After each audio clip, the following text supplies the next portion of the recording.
തിരുവണ്ണാമലയിലെ കാർത്തിക ദീപത്തിനോടനുബന്ധിച്ച് നടക്കുന്ന രഥോത്സവത്തിന് ഉപയോഗിക്കുന്ന രഥമാണ്. ഈ രഥത്തിന്റെ വീലിന്റെ വലുപ്പം കണ്ടോ? രഥത്തിന്റെ വീലിന്റെ വലുപ്പം ഒരു കൈ പൊക്കിയിട്ട് പോലും ഇതിന്റെ മുകളിലെത്തുന്നില്ല. അത്രയും വലുപ്പത്തിലാണ് ഇതിന്റെ വീലുള്ളത്.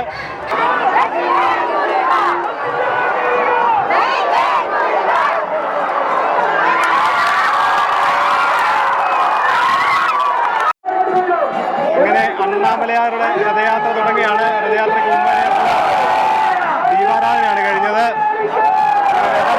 അല്ലെങ്കിൽ തുടങ്ങിയിരിക്കുകയാണ്.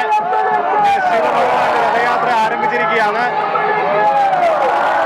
നേരെ നമ്മുടെ പുറകിലായിട്ട് കാണുന്നതാണ്, രഥത്തിൻ്റെ ബാക്ക്ഗ്രൗണ്ടിലായിട്ട് കാണുന്നതാണ് പ്രസിദ്ധമായിട്ടുള്ള അരുണാചല പർവ്വതം. ഇവിടെ കൊണ്ട് ഈ രഥം വലിക്കുന്നത് ചെങ്ങലയിലാണ് രഥം വലിക്കുന്നത്. ഒരു വശത്ത് പുരുഷന്മാരും ഒരു വശത്ത് സ്ത്രീകളുമായിട്ടാണ് രഥം വലിക്കുന്നത്. ഇത് ഇറക്കമായതുകൊണ്ട് രഥം ഇടയ്ക്കിടയ്ക്ക് നിർത്തിയാണ് പോകുന്നത്, അല്ലെങ്കിൽ ഇത് സ്പീഡിൽ മുന്നോട്ട് പോകും. തിരുവണ്ണാമലയിലെ കാർത്തിക ദീപത്തിനോടനുബന്ധിച്ചുള്ള രഥോത്സവം നടക്കുന്ന ദിവസമാണ് ഇന്ന് പല രീതിയിലുള്ള രഥങ്ങൾ ഈ ക്ഷേത്രത്തിന് ചുറ്റും എഴുന്നള്ളിച്ച് കൊണ്ടുപോകുന്നുണ്ട്. നമ്മുടെ കാർത്തിക ദീപം 13-ാം തീയതിയാണ്, ഇന്ന് 10-ാം തീയതിയാണ്. അപ്പോൾ രാവിലെ മുതൽ വിവിധ ദേവതകളെ എഴുന്നള്ളിച്ചുകൊണ്ടുള്ള രഥങ്ങൾ ഈ ക്ഷേത്രത്തിന് ചുറ്റും പ്രദക്ഷിണം ചെയ്ത് വരുന്നുണ്ട്. അതിൻ്റെയൊക്കെ കാഴ്ചകളാണ് നമ്മൾ ഇന്ന് കാണാനായിട്ട് പോകുന്നത്. ഈ ഡിസംബർ 13-ാം തീയതിയാണ് തിരുവണ്ണാമലയിലെ കാർത്തിക ദീപം ഫെസ്റ്റിവൽ. ഇവിടുത്തെ ഉത്സവം കൊടിയേറിയത് 5-ാം തീയതിയാണ്. 5-ാം തീയതി മുതൽ ഇവിടെ വിവിധ തരത്തിലുള്ള ഉത്സവങ്ങൾ ഇങ്ങനെ നടന്നുകൊണ്ടിരിക്കുകയാണ്.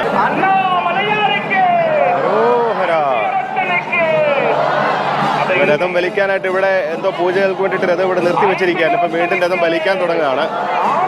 ഇങ്ങനെ തിരുവണ്ണാമല ക്ഷേത്രത്തിൻ്റെ പടിഞ്ഞാറ് വശത്താണ് നമ്മളിപ്പോഴുള്ളത്. നേരെ അരുണാചല പർവ്വതമാണ് കാണുന്നത്. ഇത് ഇറക്കമായതുകൊണ്ട് രഥം ഭയങ്കര വേഗത്തിൽ പോകുമെന്നൊക്കെയാണ് പറയുന്നത്. ഇത് തിരുവണ്ണാമലയിലെ പ്രത്യേക ഒരു വഴിപാടാണ്. കുട്ടികളെ ഇങ്ങനെ കരിമ്പ് കൊണ്ട് ഉണ്ടാക്കിയ തൊട്ടിക്കകത്ത് ഇട്ടുകൊണ്ട് പോകുന്നത്. ഇത് സാധാരണയായിട്ട് ഈ ദീപം ഫെസ്റ്റിവലിൻ്റെ സമയത്ത് മാത്രമാണ് ഇവിടെ കാണാറുള്ളത്. കുട്ടികളില്ലാത്ത അച്ഛനമ്മമാർ കുട്ടികൾക്ക് വേണ്ടിയിട്ട് ഇവിടെ പ്രാർത്ഥിച്ചു കഴിഞ്ഞ് കുട്ടികൾ ഉണ്ടായി കഴിഞ്ഞിട്ട് അവരെ ഇങ്ങനെ തൊട്ടിക്കകത്ത് ഇട്ട് ക്ഷേത്രത്തിന് പ്രദക്ഷിണം വെക്കുന്നതാണ്. തേര് വളരെ സാവധാനമാണ് പോയിക്കൊണ്ടിരിക്കുന്നത്. ഇപ്പോൾ പടിഞ്ഞാറ് വശത്തുനിന്ന് വന്ന് വടക്ക് വശത്തോട്ട് നീങ്ങുന്നതേ ഉള്ളൂ. നമ്മൾ പടിഞ്ഞാറ് വശം മുതലാണ് ഈ രഥയാത്രയുടെ കൂടെ കൂടിയത്. ഇവിടുന്ന് വടക്ക് വശത്ത് അമ്മണിയമ്മൻ കോവിലിൻ്റെ അടുത്തേക്ക് വരുന്നതേ ഉള്ളൂ.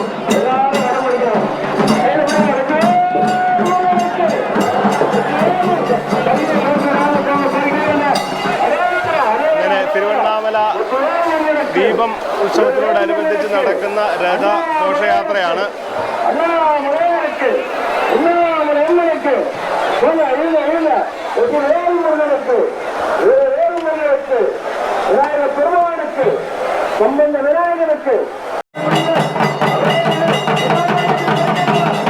രഥം ഇങ്ങനെ ഓരോ സ്ഥലങ്ങളിൽ നിന്നാണ് പോകുന്നത്.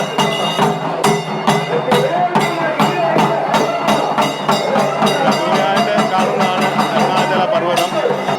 നിർത്തി കഴിഞ്ഞ് വീണ്ടും മുന്നോട്ട് പോകാനായിട്ട് ഇതുപോലെ ആൾക്കാർ കയറി നിന്ന് അങ്ങനെയാണ് ടയർ ഇതിൻ്റെ വീല് വീണ്ടും കറങ്ങി.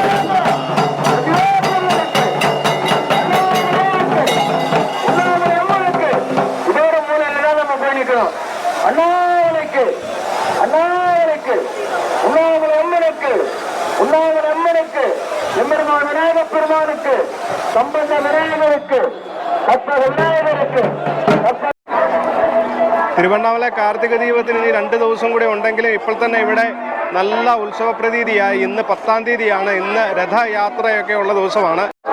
ഇവിടെ ഇങ്ങനെ ഓരോ രീതിയിലുള്ള ചടങ്ങുകളൊക്കെ കാണാം. ഇവിടെ നടരാജൻ്റെ ഒരു വിഗ്രഹമാണ് നേരെ മുന്നിൽ കാണുന്നത്. അപ്പം അത് വെച്ചിട്ട് എന്തൊക്കെയോ ചടങ്ങുകളാണ് ക്ഷേത്രത്തിൻ്റെ. ഇവിടെ ഇപ്പോഴിങ്ങനെ പ്രധാനമായിട്ട് വലിയ രഥങ്ങൾ 3 രഥങ്ങളാണ് കാണാനായിട്ട് സാധിക്കുന്നത് ക്ഷേത്രത്തിൻ്റെ അടുത്ത് തന്നെ. ഇവിടെ ഇങ്ങനെ ഒരു ഇതാണ് ഈ 3 വലിയ രഥങ്ങളിൽ ഏറ്റവും ചെറിയ രഥം ഇതാണ്. അതുപോലെ തന്നെ ദൂരെയായിട്ട് നമുക്ക് വേറെ 2 രഥങ്ങളും കൂടെ കാണാനായിട്ട് സാധിക്കും. അതുകൂടാതെ വേറെ ഒരു ചെറിയ രഥം കൂടെ കുറേ പുറകിലായിട്ട് കാണാനായിട്ട് സാധിക്കുന്നുണ്ട്. ഇപ്പം തന്നെ ഭയങ്കരമായിട്ട് ജനങ്ങളിങ്ങനെ ഒഴുകിക്കൊണ്ടിരിക്കുകയാണ്. ഇവിടെ ഇവിടെ കണക്കാക്കുന്നത് ഏകദേശം ഒരു 35 ലക്ഷം ജനങ്ങൾ, 35 ലക്ഷം ആൾക്കാർ ഇവിടെ ഈ കാർത്തിക ദീപം കാണാനായിട്ട് എത്തുമെന്നാണ് ഇവിടുത്തെ ഒരു കണക്കാക്കൽ. പ്രധാനമായിട്ട് നമുക്കിവിടെ 4 രഥങ്ങളാണ് കാണാനായിട്ടുള്ളത്. ആ 4 രഥങ്ങളിൽ ഏറ്റവും വലിയ രഥമാണ് ഈ കാണുന്നത്. ഏറ്റവും വലുപ്പമുള്ള രഥമാണ് ഇത്. ഈ രഥത്തിൻ്റെ വലുപ്പം ഏകദേശം മനസ്സിലാക്കണമെങ്കിൽ ഈ രഥത്തിൻ്റെ താഴെ നിൽക്കുന്ന ആൾക്കാരെ ഒന്ന് ശ്രദ്ധിച്ചു കഴിഞ്ഞാൽ നമുക്ക് ഈ രഥത്തിൻ്റെ വലുപ്പം മനസ്സിലാക്കാനായിട്ട് സാധിക്കും. അപ്പോൾ അനേകം ആൾക്കാർ രാവിലെ ഒരു 10:30 മണിയാകുന്നതേ ഉള്ളൂ. ഇവിടെ ഭയങ്കരമായിട്ടുള്ള ജനക്കൂട്ടമാണ് ഇപ്പോൾ തന്നെ. ഈ രഥത്തിൽ ഈ രഥം യാത്രയ്ക്ക് തയ്യാറായി വരികയാണെന്നാണ് തോന്നുന്നത്. ഇവിടെ ഭഗവാനെ ആ രഥത്തിനകത്ത് നമുക്ക് കാണാനായിട്ട് സാധിക്കും. ഈ രഥത്തിൻ്റെ മോൾ ഭാഗത്തൊക്കെ ഒരു നീലയും മഞ്ഞയും കൂടെ ചേർന്ന ഒരു കളറാണ് ഈ രഥത്തിൻ്റെ. ഇവിടെ ആകമാനം ഒരു ഉത്സവ പ്രതീതിയാണ്. പറയുന്നതൊന്നും കേൾക്കാൻ പറ്റുകയില്ല. ഇവിടെ കണ്ട ഡാൻസ്, നൃത്തവും പാട്ടും ഒക്കെയാണ്. ഇവിടെ എന്തൊക്കെയോ ചടങ്ങുകളൊക്കെയാണ് നടക്കുന്നത്. ഈ ചടങ്ങുകളെ കുറിച്ച് വ്യക്തമായിട്ട് ഒന്നും അറിയത്തില്ലെങ്കിലും ഒരു നടരാജ വിഗ്രഹമാണ്. നടരാജ വിഗ്രഹം വഹിച്ചുകൊണ്ടുള്ള ഒരു എഴുന്നള്ളത്താണ് നടക്കുന്നത്.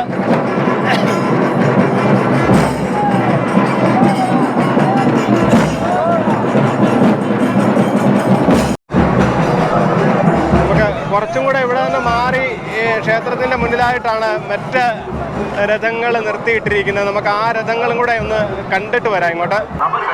നമ്മളിപ്പം ഈ ക്ഷേത്രത്തിൻ്റെ രാജഗോപുരത്തിൻ്റെ മുന്നിലാണുള്ളത്. ക്ഷേത്രത്തിൻ്റെ രാജഗോപുരത്തിൻ്റെ മുന്നിലാണ്.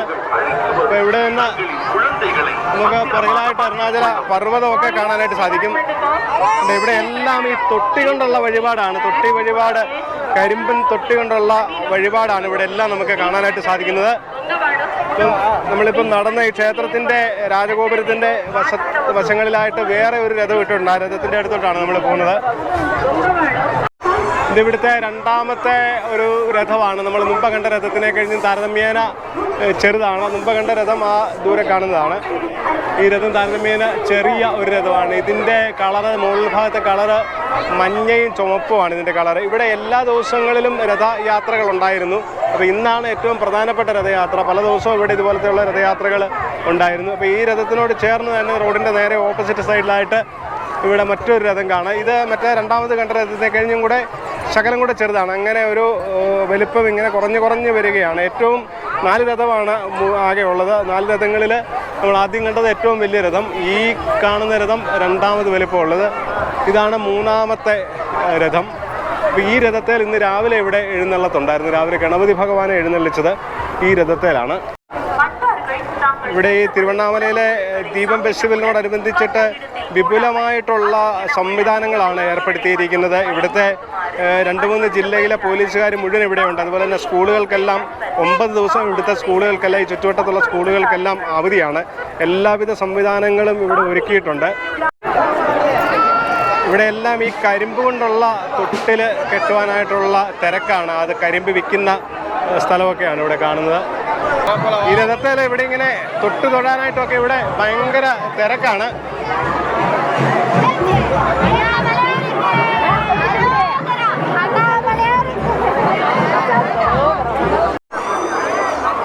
ഈ കാർത്തിക ദീപം ഉത്സവത്തിനെ കുറിച്ചിട്ട് പറയുന്ന ഒരു കഥയെന്ന് പറഞ്ഞാൽ, കാർത്തിക ദിവസമാണ് ഇവിടെ ഈ ബ്രഹ്മാവും വിഷ്ണുവും തമ്മിൽ തർക്കമുണ്ടായപ്പോൾ അവരുടെ മുന്നിൽ അഗ്നിലിംഗമായിട്ട് പരമശിവൻ പ്രത്യക്ഷപ്പെട്ടതെന്ന് പറയുന്നു. അതല്ല, മറ്റൊരു കഥ കേൾക്കുന്നത് ഈ പാർവതീദേവി ഈ ഗിരിപ്രദക്ഷിണം ചെയ്തപ്പോൾ പാർവതീദേവിയുടെ മുന്നിൽ ഭഗവാന് പ്രത്യക്ഷപ്പെട്ട് ദർശനം കൊടുത്തത് കാർത്തിക ദിവസമാണെന്ന് പറയുന്നു. അങ്ങനെ 2 രീതിയിൽ, അങ്ങനെ പല രീതിയിൽ ഈ കാർത്തിക ദീപത്തിനെ കുറിച്ചുള്ള കഥകൾ കേൾക്കുന്നുണ്ട്.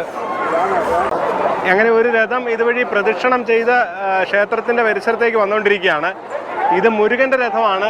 രാവിലെ ഗണപതിയുടെ രഥം ഉണ്ടായിരുന്നു. അതിനുശേഷം ഇപ്പം മുരുകൻ്റെ രഥം ക്ഷേത്രത്തിന് പ്രദക്ഷിണം ചെയ്ത് ക്ഷേത്രത്തിൻ്റെ രാജഗോപുരത്തിൻ്റെ അടുത്തുകൊണ്ട് വന്നുകൊണ്ടിരിക്കുകയാണ്. മുരുകൻ്റെ രഥം രാജഗോപുരത്തിനോട് അടുത്തുകൊണ്ടിരിക്കുകയാണ്. ക്ഷേത്രത്തിൻ്റെ പരിസരത്തോട്ട് അടുത്തുകൊണ്ടിരിക്കുകയാണ്. ഇത് വലിക്കുന്നത് 2 സൈഡിൽ നിന്നിട്ടാണ് ആൾക്കാർ വലിക്കുന്നത്. ഒരു സൈഡിൽ പുരുഷന്മാരും ഒരു സൈഡിൽ സ്ത്രീകളുമാണ് രഥം വലിക്കുന്നത്.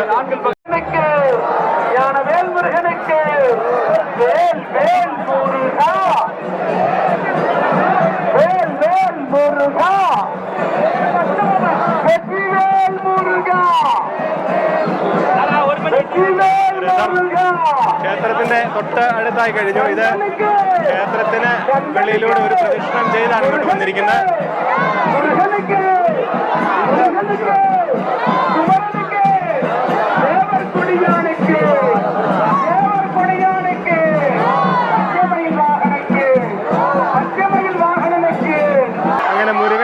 ക്ഷേത്രത്തിനോട് അടുത്തിരിക്കുകയാണ്. അതിൻ്റെ ഒരു ആരവമാണ് കാണുന്നത്. അപ്പോൾ ഉടനെ തന്നെ അടുത്ത രഥം ഇവിടുന്ന് യാത്ര ആരംഭിക്കും. അടുത്തത് ശിവഭഗവാന്റെ ആണോ പാർവതിയുടെ ആണോ എന്നറിയത്തില്ല. ഇവിടെ മുരുകന്റെ രഥം എത്തിയതിൻ്റെ ആരവമാണ് കാണുന്നത്.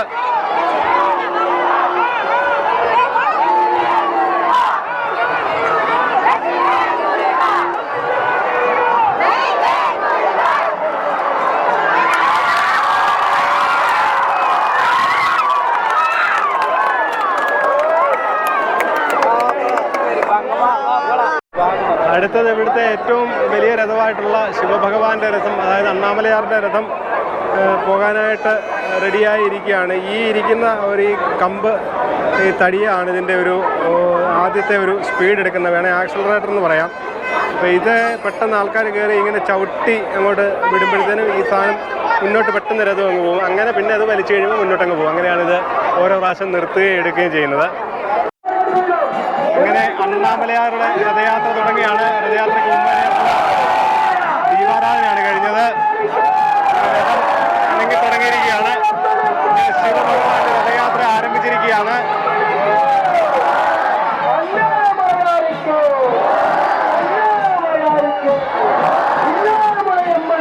ക്ഷേത്രത്തിന്റെ അവിടുന്ന് അണ്ണാമലയാറുടെ രഥയാത്ര ആരംഭിച്ചിരിക്കുകയാണ്.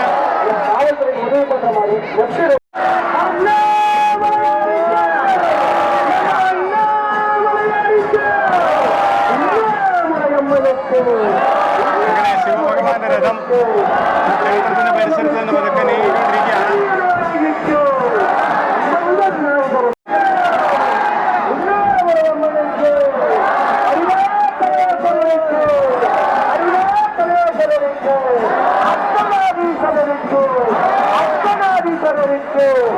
അണ്ണാമലയാറുടെ രഥം ക്ഷേത്രത്തിന്റെ രാജഗോപുരത്തിന്റെ സമീപത്ത് നിന്ന് നീങ്ങിയിരിക്കുകയാണ്.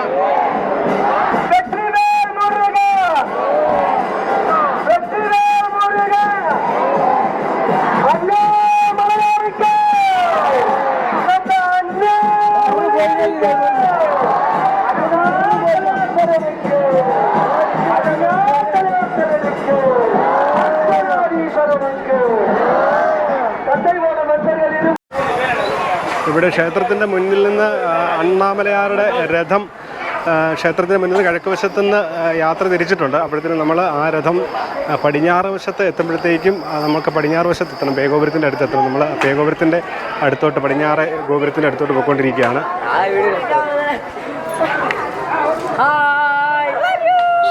ഇത് ക്ഷേത്രത്തിൻ്റെ വടക്ക് ഭാഗത്തെ വഴിയാണ്. നേരെ മുന്നിൽ കാണുന്നതാണ് ക്ഷേത്രത്തിൻ്റെ നോർത്ത് ഗോപുരം, അമ്മണിയമ്മൻ ഗോപുരം എന്നറിയപ്പെടുന്ന നോർത്ത് ഗോപുരം. എല്ലാ ആൾക്കാരും ഇപ്പം ഈ രഥത്തിൻ്റെ കൂടെ പോയിരിക്കുന്നത് കൊണ്ടാണ് ഇവിടെയൊന്നും തീരെ തിരക്കില്ലാത്തത്. അല്ലെങ്കിൽ ഇവിടെയൊക്കെ ഇപ്പം ഭയങ്കര തിരക്ക് കാണേണ്ടതാണ്. അരുണാചല പർവ്വതത്തിന് പ്രദക്ഷിണം വെക്കുന്നത് ഇവിടുത്തെ വളരെ പ്രധാനപ്പെട്ട ഒരു ആചാരമാണ്. അതുപോലെ തന്നെ ഈ ദീപം കത്തി നിൽക്കുന്നതിന്, ഈ കാണുന്ന മലയുടെ ഏറ്റവും മുകളിലാണ് ദീപം കത്തിക്കുന്നത്. ഈ ദീപം കത്തി നിൽക്കുന്ന സമയത്ത് ഈ അരുണാചല പർവ്വതത്തിന് പ്രദക്ഷിണം വെക്കുന്നത് വളരെ വിശേഷപ്പെട്ടതായിട്ടാണ് പറയപ്പെടുന്നത്. രാജഗോപുരത്തിൻ്റെ മുന്നിൽ നിന്ന് ഈ അണ്ണാമലയാറുടെ രഥയാത്ര ഉച്ചയ്ക്ക് 12 മണിക്ക് തുടങ്ങിയതാണ്. ഇപ്പോൾ ഏകദേശം സമയം 5 മണി ആകാറായി. 5 മണി ആകാറായിട്ടും ഇത് പടിഞ്ഞാറ് വശത്തെ ഗോപുരത്തിൻ്റെ അവിടെ വന്നില്ല. രാജഗോപുരത്തിൻ്റെ അവിടുന്ന് ഇതുവരെ പേഗോപുരം, അതായത് പടിഞ്ഞാറത്തെ ഗോപുരത്തിൻ്റെ അങ്ങോട്ട് വന്നിട്ടില്ല. ഇപ്പോഴും അങ്ങ് ദൂരെ ആ മൂലയ്ക്കായിട്ടേ ഉള്ളൂ. അതായത് തെക്ക് പടിഞ്ഞാറേ മൂലയ്ക്ക് വന്നിട്ടേ ഉള്ളൂ. ഇപ്പോൾ ഏകദേശം ഇതേ സ്പീഡിലാണ് പോകുന്നതെങ്കിൽ രഥയാത്ര കിഴക്ക് വശത്ത് വീണ്ടും രാജഗോപുരത്തിൻ്റെ അവിടെ എത്തണമെങ്കിൽ രാത്രിയൊക്കെ ആകും. ഇപ്പം തന്നെ സമയം 5 മണിയായി. 5 മണിക്കൂർ കൊണ്ടാണ് ഇത്രയും ദൂരം വന്നത്. ഇതാണ് ക്ഷേത്രത്തിൻ്റെ പേഗോപുരം. ഇത് ഈ പേഗോപുരം എന്നറിയപ്പെടുന്ന, നേരത്തെ ഇത് പെരിയ ഗോപുരം എന്നായിരുന്നു അറിയപ്പെട്ടുകൊണ്ടിരുന്നത്. ആ പെരിയ ഗോപുരം എന്ന് പറഞ്ഞത് ചുരുങ്ങി പേഗോപുരം എന്നായിരിക്കുന്നതാണ്. ഈ പേ എന്നുള്ള പേര് കേട്ട് കഴിഞ്ഞാൽ തമിഴിൽ പേ എന്ന് പറഞ്ഞാൽ ഈ ഭൂതം പ്രേതം എന്നൊക്കെയുള്ള അർത്ഥമുണ്ട്. ആ അർത്ഥത്തിലല്ല ഇത്. പെരിയ ഗോപുരം എന്നുള്ള പേര് ചുരുങ്ങി ആണ് ഇത് പേഗോപുരമായി. ഇതാണ് ക്ഷേത്രത്തിൻ്റെ പടിഞ്ഞാറേ ഗോപുരമാണ്. ഈ പടിഞ്ഞാറേ ഗോപുരത്തിൻ്റെ അവിടം വരെ പോലും ഇതുവരെ ഈ രഥയാത്ര എത്തിയിട്ടില്ല. മുന്നിൽ നിന്ന് 12 മണിക്ക് തുടങ്ങിയതാണ്. ഉച്ചയ്ക്ക് 12 മണിക്ക് തുടങ്ങി. ഇപ്പോൾ സമയം 5 മണി ആകാറായി. 5 മണിക്കൂറായിട്ട് പോലും കിഴക്ക് വശത്തുനിന്ന് പടിഞ്ഞാറ് വരെ ഈ രഥയാത്ര എത്തിയിട്ടില്ല. എല്ലാവരും പ്രതീതിയിലാണ്.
ക്ഷേത്രത്തിൻ്റെ പടിഞ്ഞാറ് ഭാഗമാണിത്. പടിഞ്ഞാറ് ഭാഗത്ത് ഏകദേശം ഒരു 200-250 മീറ്ററോളം ഇത്രയും വീതിക്കുള്ള മുഴുവൻ വഴികളിലും ജനം നിറഞ്ഞു തിങ്ങി നിൽക്കുകയാണ്.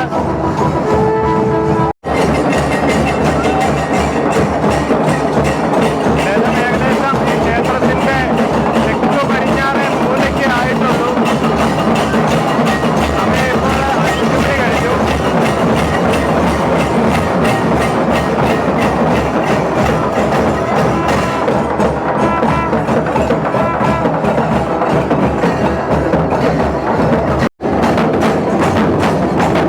വളരെ വലിയ ഡ്രമ്മുകളാണ് ഇവിടെ അടിച്ചിരിക്കുന്നത്. അതുപോലെ പൂർണ്ണമായിട്ട് രുദ്രാക്ഷങ്ങളുണ്ടാക്കി ഒരു ശിവലിംഗം തലയിൽ വെച്ചുകൊണ്ട് ഒരാൾ നിൽക്കുന്നത് കാണാം. രഥം വളരെ ദൂരെ നിന്ന് വരുന്നതേ ഉള്ളൂ. ക്ഷേത്രത്തിന്റെ തെക്ക് പടിഞ്ഞാറേ മൂലയ്ക്കാണ് ഇപ്പോഴും രഥം നിൽക്കുന്നത്. രഥയാത്ര കാണാനായിട്ട് വന്ന ആൾക്കൂട്ടമാണ് കാണുന്നത്. പല രീതിയിലുള്ള ആഘോഷങ്ങളും പാട്ടും നൃത്തവും ഒക്കെയാണ് നമുക്ക് എല്ലാ ഭാഗങ്ങളിലും കാണാനായിട്ട് സാധിക്കുന്നത്.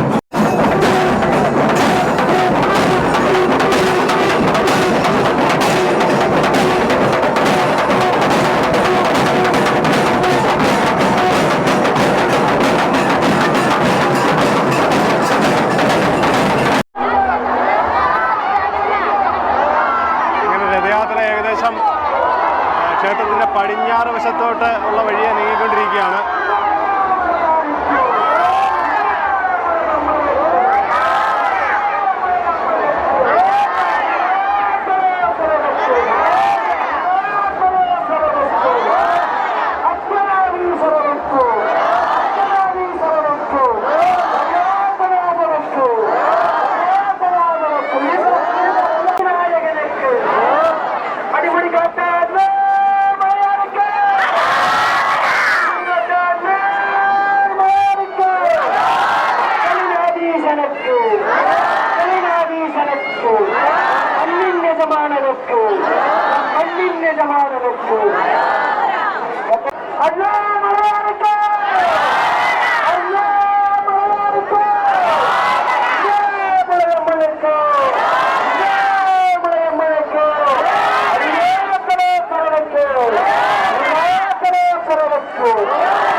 രഥയാത്ര ഇപ്പോൾ ഏകദേശം കറക്റ്റ്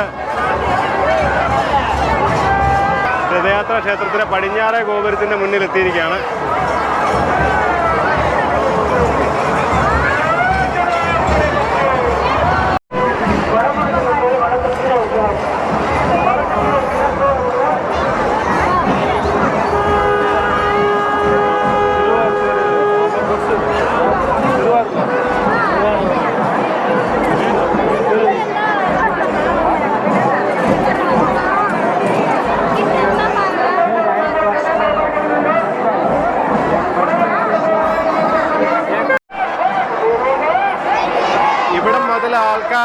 വലിക്കുന്നത് നമുക്ക് കാണാനായിട്ട് പറ്റും. ചങ്ങല കൊണ്ട് ഇത്രയും ദൂരെ, തേര് അത്രയും ദൂരെയാണ്.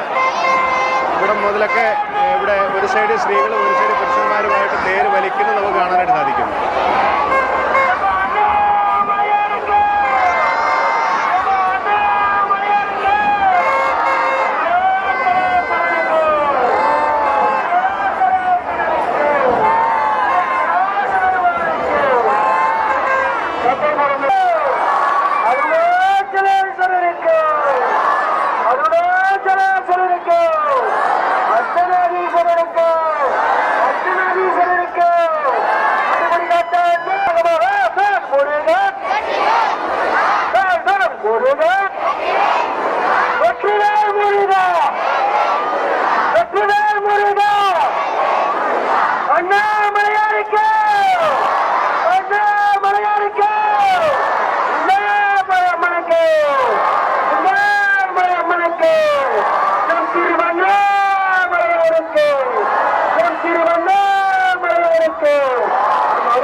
തിരുവണ്ണാമലയിലെ കാർത്തിക ദീപത്തിനോടനുബന്ധിച്ചുള്ള രഥോത്സവത്തിന്റെ കാഴ്ചകൾ ഇവിടെ പൂർണ്ണമാവുകയാണ്. മുന്നോട്ടുള്ള വീഡിയോകൾ എടുക്കുവാനായിട്ട് ലൈറ്റ് തീരെ കുറവാണ്. വീഡിയോകൾ നിങ്ങൾക്ക് ഇഷ്ടപ്പെടുന്നുണ്ടെങ്കിൽ ലൈക്ക് ചെയ്യുക. അതുപോലെ തന്നെ ചാനൽ സബ്സ്ക്രൈബ് ചെയ്യാതെയാണ് കണ്ടുകൊണ്ടിരിക്കുന്നതെങ്കിൽ ദയവായിട്ട് ചാനലൊന്ന് സബ്സ്ക്രൈബ് ചെയ്യുക. മുന്നോട്ട് ദീപം വരെയുള്ള എല്ലാ വീഡിയോകളും, എല്ലാ പ്രധാനപ്പെട്ട കാര്യങ്ങളും ഉൾപ്പെടുത്തിക്കൊണ്ടുള്ള വീഡിയോകൾ നമ്മൾ ഓരോ ദിവസവും ചെയ്യുന്നുണ്ടായിരിക്കും. എല്ലാവർക്കും നമസ്കാരം.